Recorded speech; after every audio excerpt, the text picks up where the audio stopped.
अस्सलामुअलैकुम वरहमतुल्लाहि वबरकातुहू। बिहार इलेक्शन हर गुजरते दिन के साथ एक नया मोड़ लेता जा रहा है। वहीं पर बात आती है कि अगर हम बैरिस्टर ओवैसी साहब की पार्टी को जिता दें, 2, 4, 5, 8, 10 सीटें ओवैसी साहब जीत जाएं, तो इससे क्या फ़ायदा होगा? ये सवाल आपके जहन में भी आता होगा और आना भी चाहिए अगर आपको थोड़ी सी भी सियासत से दिलचस्पी है।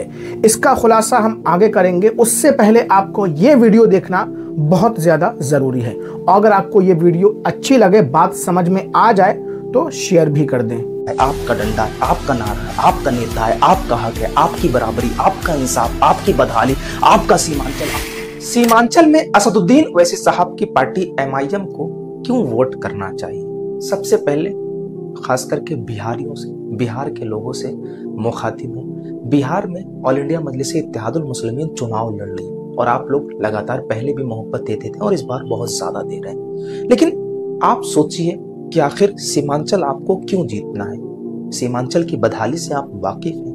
सीमांचल की टूटी सड़कें, अस्पताल नहीं है, कॉलेजेस नहीं है, आपके बच्चे, यकीन मानिए आपके बच्चे अशिक्षित हो रहे हैं सिर्फ और शिक्षा से दूर इसलिए किए जा रहे हैं ताकि आप अपना हक ना मांग सकें, आप सत्ता से सवाल ना कर सकें। आपने RJD को वोट किया, आपने कांग्रेस को वोट किया, बदले में आपको मिला क्या? आज सीमांचल बद से बदहाल है, यकीन मानिए। और असदुद्दीन ओवैसी साहब के बाजुओं को अगर आपने मजबूत किया, सीमांचल में बिहार को मजबूत किया, तो मतलब आपने अपनी क़यादत को मजबूत किया, अपने पिलर को मजबूत किया। और जब तक पिलर, बुनियाद नहीं मजबूत होती तो महल तामीर नहीं होते।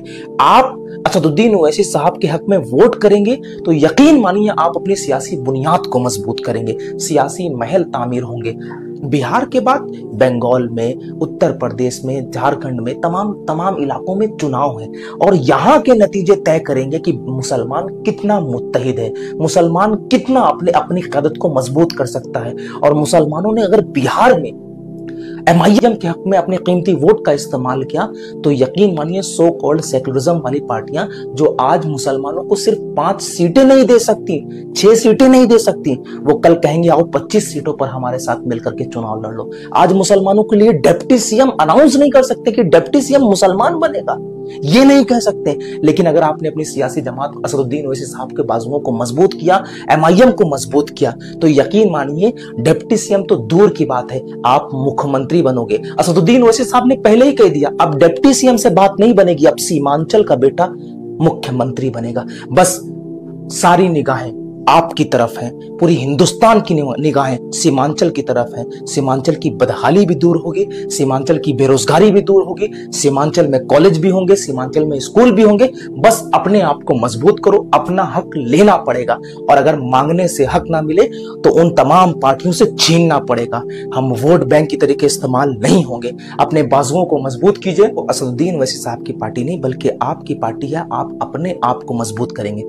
असदुद्दीन ओवैसी साहब खुद नेता बनने नहीं आए, वो सांसद हैं, उनकी इज्जत से वाकिफ हैं आप, उनके ओहदे से वाकिफ हैं। हिंदुस्तान में इतनी इज्जत हिंदुस्तान के वजीर आजम नरेंद्र मोदी को भी इतनी इज्जत नहीं जितनी इज्जत असदुद्दीन ओवैसी साहब की, जितनी हैसियत, जितना वकार अल्लाह ने असदुद्दीन ओवैसी साहब के लिए बख्शा है।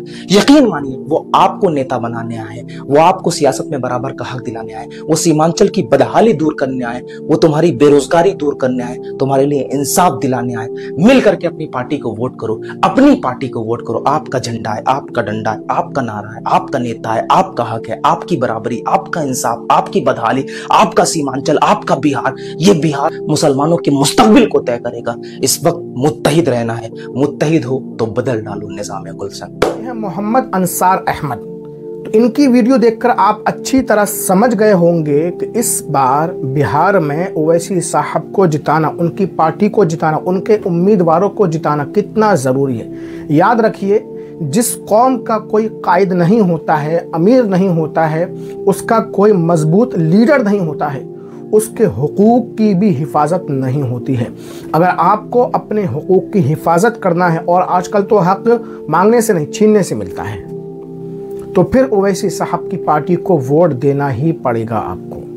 इसलिए कि हर मैदान में आपको ओवैसी साहब ही नज़र आएंगे, चाहे वो ट्रिपल तलाक हो, हलाला हो, सिविल कोड हो, NRC हो, CAA हो, संबल हो, अजमेर हो, कोई सा भी मामला हो, हर मैदान में आपको ओवैसी साहब पहले नज़र आ जाएंगे।